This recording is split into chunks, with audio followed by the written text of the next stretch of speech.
Good afternoon, ladies and gentlemen, and welcome to the EMPRESARIA Group PLC Interim Results Investor Presentation. Throughout this presentation, investors will be in listen-only mode. Questions are encouraged and can be submitted at any time via the Q&A tab situated on the right-hand corner of your screen. Simply click on the Q&A, type your question at the bottom, and press send. The company may not be in a position to answer every question received during the meeting itself. However, the company will review all questions submitted today and will publish responses where appropriate to do so. These will be available via your Investor Meet Company dashboard, and you'll be notified once they're ready for your review. I'd also like to remind you that this presentation is being recorded. Before we begin, I'd like to submit the following poll. I'd now like to hand you over to Rhona Driggs, CEO, and Tim Anderson, CFO of EMPRESARIA Group PLC. Good afternoon. Good afternoon, and thank you so much. And thank you, everyone, for joining us today for our interim results half year for 2021. I'd like to first start off with giving you a high-level overview of what we will be covering today. We have the financial review, the sector analysis, of course, the outlook, and the appendices is attached for your reference that gives a lot more color on the presentation today that you're seeing.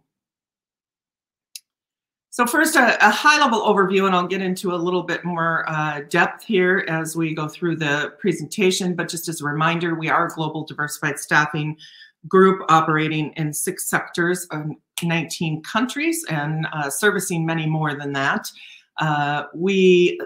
Those of you who are familiar with our story or familiar with the business mix, this slide, what we've done is tried to highlight a few things that maybe have changed from previous. So you'll notice that healthcare has increased to 8% of the group's NFI. That's largely due to our healthcare business reaping the benefits of COVID-19 and supporting both the vaccination and the testing programs.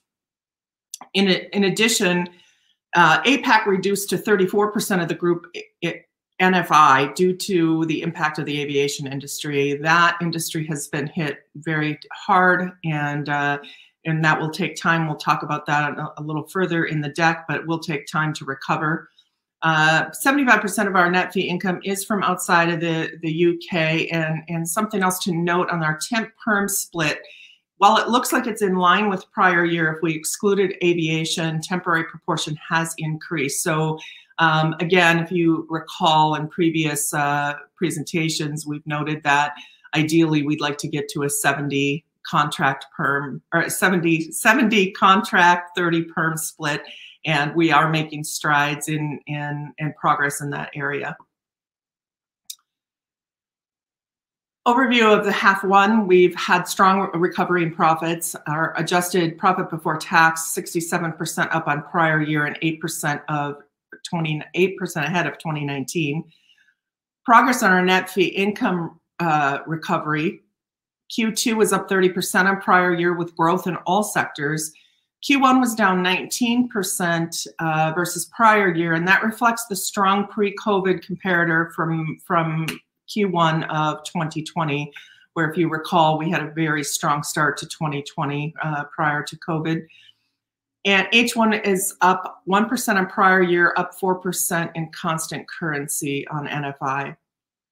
Our operational investments, including the appointment of regional leadership roles and continued technology rollouts, are happening and continue to accelerate. And we'll talk a lot more about our progress against those initiatives in a future slide.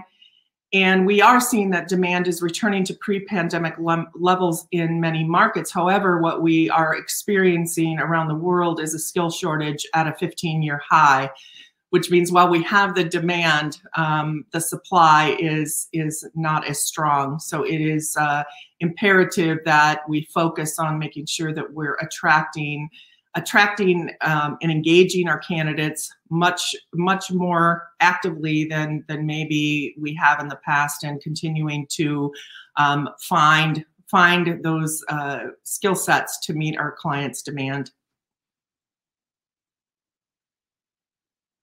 Some of the operating highlights include, first and foremost, the investment in regional leadership. We have appointed regional CEOs for APAC and the UK and Europe in H1, and a president for North America recently appointed a couple of weeks ago. those appointments are really important in accelerating our growth strategy for our regions, and also, to know that we have been able to attract some very high caliber individuals from our competitors who really believe in the EMPRESARIA story and the journey that we're on. So we're excited about them joining our team. We are continuing our investment in common technology. We have 2 more businesses live during H1, which is really 4 locations. And we are in the process right now of rolling out an additional 7 locations that kicked off this week. So we are moving full steam ahead with that, and couldn't be more timely given the talent shortage. One of the key benefits for the common technology platform is the ability to leverage a global database of candidates across the world. Our benefits of the operational initiatives that we have certainly seen is our U.S. healthcare business. They had really off-the-chart demand, but because of that, we also were able to generate much greater profits than normally we would, because we are utilizing our offshore recruitment services teams in India to deliver against that demand. It has been very successful and has helped us increase our profitability in that business. Our German temporary business, if you remember, has struggled on and off through the last couple of years. And that business was restructured at the end of 2020 to improve our focus and efficiency, both in creating a sales and delivery environment, or a sales and recruiting environment, to where people are 100% focused on one or the other and not trying to do both roles. Because, as you know, especially in a candidate short market, it's important that we have equal attention spent on that.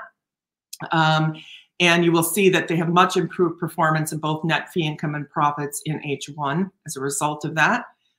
We've moved a number of operations. Again, we're continuing to move and have moved a number of operations into more of that sales delivery focused model, which has enabled businesses, again, to operate more efficiency and maximize their client and candidate facing activities. Really important as we're seeing this wave of demand and supply. Benefits from diversification have offset challenges in 2 of our key businesses. So again, we are continuing to benefit from our diversification. Our H1 results were very strong, despite the fact that aviation continues to struggle and is not expected to recover in the short term. And we've had significant challenges in the labor market for our German logistics business. Again, a supply issue, getting people to cross the borders, and people being more reluctant to do so given the COVID environment. So that business had a very strong 2020, but there are challenges right now in the labor market that are causing that to be a little bit down from last year. I wanted to make a quick introduction to our senior leadership team. First is Julie Smith. She has more than 20 years of staffing experience, primarily in MSP and RPO services, which is greatly beneficial to the group. She previously ran over 26 countries and oversaw operations in those countries, and is very well versed in delivering sophisticated client solutions to companies across Europe. We have a regional CEO appointed from Adecco, and he is recently relocated from Australia to Singapore just in the last few weeks. He also has more than 15 years of staffing and experience, and particularly in the APAC region. So he comes with great benefit and definitely has also a very strong IT background, having run one of the IT brands at Adecco as well. And then we have our president of North America that recently joined us. And he has more than 20 years experience as well in staffing solutions. And the key for us in the US market in particular, it is a huge growth opportunity for us as we go forward. And his focus will be on expanding our healthcare business, and but probably equally or more importantly is really driving that expansion into the IT contract business, as Many of you will be familiar. We are predominantly permanent placement in the US with IT, and there's a very large contract market, and Garrick brings a ton of experience in being able to deliver to high volume contract requirements. Wanted to give you a quick update on strategic objectives. In our annual report, we listed out our 2021 priorities. I won't go through all of those. They're up on the screen for you, but wanted to highlight again some of the progress against those initiatives. So we did identify that we wanted a regional management structure and sales structure. We have regional leadership in place. We've already also hired a regional salesperson, really the first one we've had for a while, or at least in recent history of the group, that is working cross businesses and cross regions to try to really accelerate our cross-selling efforts. And we will look to do that and replicate that in the other regions as well. U.S. healthcare had a strong H1, as we mentioned, again, benefiting from the large demand in COVID vaccinations and testing. And our offshore recruitment services business opened up in the Philippines the beginning of this year. That has been something that has been on our radar for some time, and we decided to take the leap and do it first part of this year. And that business is up and running. We are billing clients from the Philippines and are seeing a strong demand, particularly from our US-based clients in the offshore recruitment business for people in the Philippines. So we see that business really in the Philippines being able to expand pretty quickly over the next 12 to 18 months. NFI is up 30% on prior year with Q2 increases in all sectors. There's early traction on growing temp in IT in the US. We have recently won an account that is helping us get some early traction on growing our temporary business in the US. And again, the addition of Garrick will help us drive that even further. And we have 2 more businesses live on our technology platform in the first half, which was a total of 4 locations. We have just launched, again, as I mentioned, 6 or 7, I think it's 7 locations that are going live in half 2. So it is, again, greatly beneficial to us to be doing this right now, and we are trying to get through this as quickly without business disruption. So I think it's been a major effort on our part to get this moving, but the rewards will be tremendous when it's completely rolled out. We refinanced our revolving credit facility in March of 2021. Our dividends restarted in June, paid in June 2021. And our investments right now are focused on organic growth and delivery recovery from COVID-19. And we're particularly have our sights set on growing in that US market, and of course recovery in both our UK, European, and Asia Pac regions. In Asia, we are, well, with all 3 regions right now, we are working on our 3-year strategy. And in Asia in particular, we are going to be very laser focused on investing in organic growth in Singapore, Japan, and Australia, which are really the countries that have the greatest potential. So with that, I'm going to turn it over to Tim Anderson, CFO, to take you through the financial review. Thank you, Rhona. So I'll just start with the overview. Rhona's touched on a number of these. So net fee income up 1% or 4% in constant currency, with our adjusted profit before tax up 67%. And when you look at that against 2019, net fee income looks like it's significantly down 19% in constant currency. Actually, the vast majority of that is due to the closure of loss-making businesses, which we've done a number of over the last couple of years. And also the impact in our aviation business, which, as we've talked about, is having a tough time at the moment. If you take those factors out, actually NFI was broadly in line with 2019. So as a result of that, actually we've delivered profits that are back at 2019 levels in the first half. Looking at net debt, our adjusted net debt has increased during the period. This reflects working capital outflows as our trading has improved. Headroom remains strong, 12.4 million. So we do have the ability to cope with increases as demand, and of course, if demand recovers further, then we would expect to see that reflected in our working capital movements in the second half. Just looking at the results by sector. In professional, actually, if you exclude aviation, that sector has performed well. In the second quarter, excluding aviation, we were up 59% on 2020, and we're seeing growth across all of our other businesses in this sector. Aviation demand does continue to be weak, and we're not seeing any significant signs of recovery yet.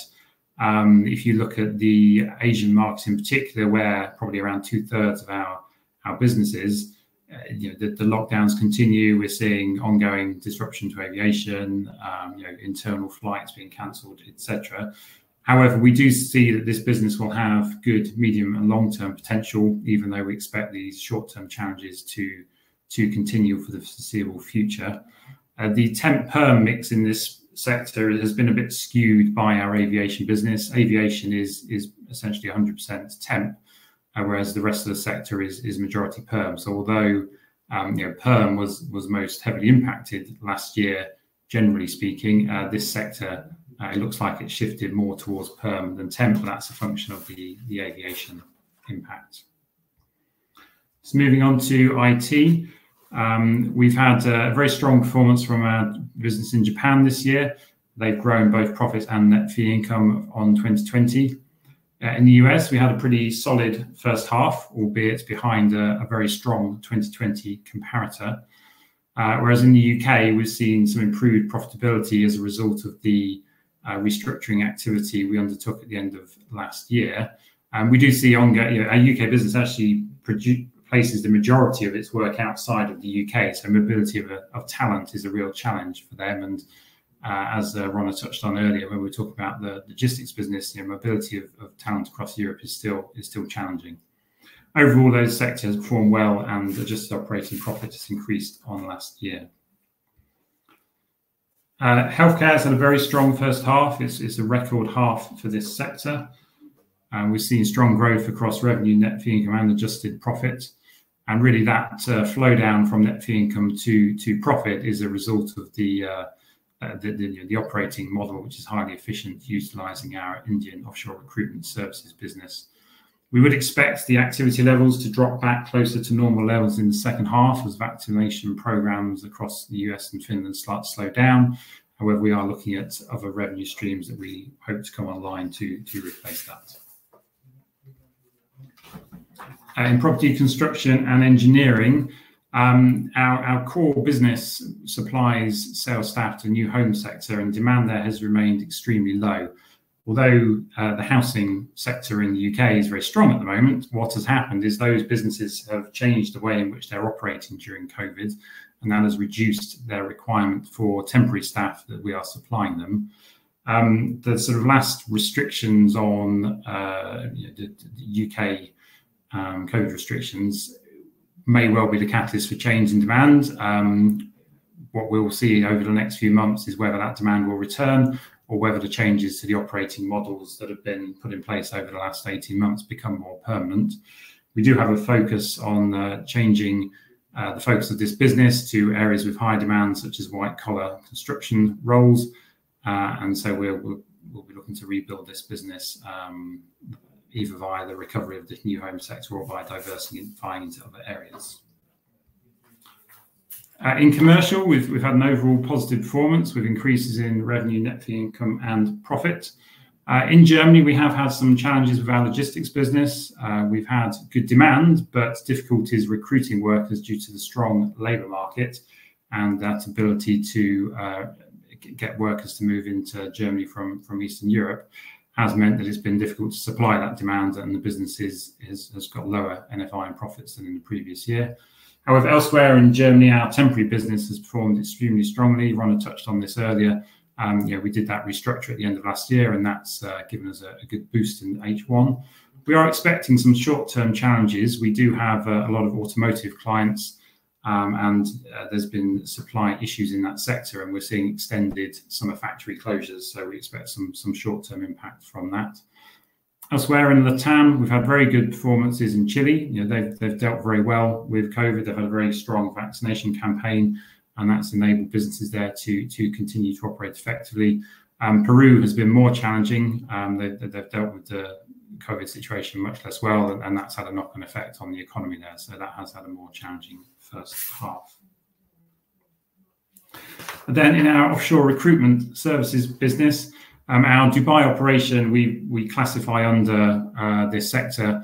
It's not strictly speaking providing offshore recruitment services, but it's from a management perspective, as including here. We've now exited that business. It's been loss-making for a while. So that's the cause of the drop in NFI from 2020 to 2021. However, our core business based in India has performed extremely well. NFI has grown, and profits have also grown significantly. Demand from our clients in the US and the UK remains as strong as ever, and really has been increasing this year. And we now have an internal headcount of over 1,500 people in this business. And I'll hand you back to Ronna for the outlook. Thank you, Tim. So I think the outlook, we've obviously are entering the second half really strong with some good momentum. We're continuing to invest in the business. With the regional leadership team, we're focused on embedding the structure and the regional strategies. Those include, and certainly are not limited to continuing to drive efficiencies in the business to drive higher conversion ratios, capitalize on cross-selling activities, which we really have not been able to fully leverage as a group. I think we will definitely start to see some notable progress in regional cross-selling opportunities going forward with our new leadership in place to try to coordinate those efforts across multiple businesses. And the continued technology rollout is a very, very focused effort by us to get that done as quickly and efficiently as possible. We are seeing strong demand in most markets, leading to skill shortages in key sectors. Again, as I mentioned before, and staffing industry analysts are citing a 15-year, the greatest talent shortage in 15 years. So I think that is something that we have to keep top of mind as we continue to look at new and innovative ways to attract talent into the businesses. COVID-19 is, as Tim mentioned, we've probably got 2/3 or maybe even a little bit more than that in Asia that are either in full lockdown or in partial lockdown right now. So that continues to remain a challenge for us in the short term. Global operating companies, some of our operating countries that we operate in have slower vaccination programs, less effective responses to COVID.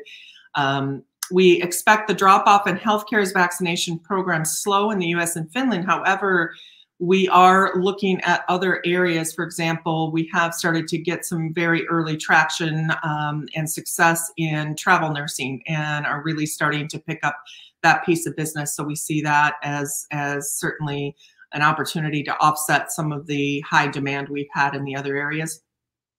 And of course, there's the ongoing risk of additional waves and variants of COVID, that are happening around the world. So we need to remain cognizant of that. However, we have proven that we can effectively lead the teams and run our operations through COVID and have established very strong COVID protocols. So while there's a risk that there could be a business impact in terms of demand, I think at the same time we have, or supply, we have definitely proven that we can operate with restrictions and in lockdown with good, solid productivity. And we have the enhanced leadership team is going to absolutely help position us to deliver on our ambitions much more quickly. Having people that are in country and on the ground are really working to, as I said, generate those or leverage cross-selling opportunities and continue to focus on the operational initiatives that we have started and made such good progress on over the next 18 months.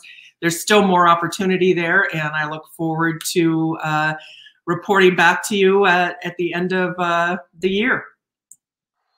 That's fantastic. Ron and Tim, thank you very much indeed for your presentation.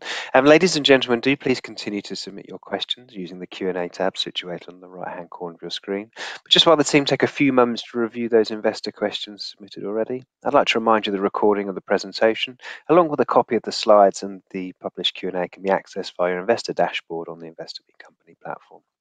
I'd also like to remind you that your feedback is important to the company, and immediately after the presentation has ended, you will be redirected for the opportunity to provide your feedback in order that the company can better understand your views and expectations. Ron and Tim, we have had a couple of questions that have come through, so perhaps if I could just direct you to that Q&A tab, and where appropriate to do so, if I may ask you just to read out the question and give you a response, please. Yes, so we've got a couple of questions in, both I think probably for you, Ronna. Yeah. So one is, what do you see as the biggest opportunity moving forward? I think the biggest opportunity moving forward is of course continuing to drive the efficiencies that we've seen such great success in over the last 18 months to again continue to push those conversion ratios higher.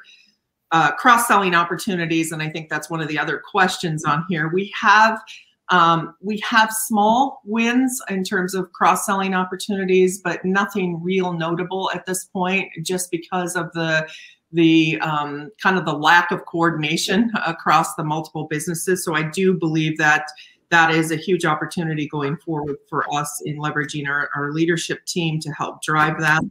And of course, leveraging technology to really maximize our opportunity to capture the increase in demand. I think that is, the sooner we can, and we start to see incremental benefits as we get, more and more businesses online with the technology. But I think the real benefit will be when we get the majority. So for example, Asia Pac is almost all, by the end of this year, almost most of the businesses, if not all of them actually, with the exception of our offshore recruitment business, will be on a common technology platform. And that will make a substantial difference in our ability to really drive and maximize cross-selling opportunities and share candidates across regions. And thank you for the compliment, Simon. So it's one other question come in, which is, do you think M&A forms part of your growth moving forward, and what would you look at? Absolutely. I do think there's an awful lot of organic growth opportunities across the group. However, M&A is definitely something we are always looking at and always exploring. What we will be is quite fussy in what we look at. What we want to do is bring things into the group that are going to be additive, and additive in more than one area. So not just about bringing something in that maybe is in a different sector, but something that's going to benefit the existing business in the group. So yes, absolutely, we'll be looking at M&A, but it really has to be the right thing and something that we believe is going to benefit the group.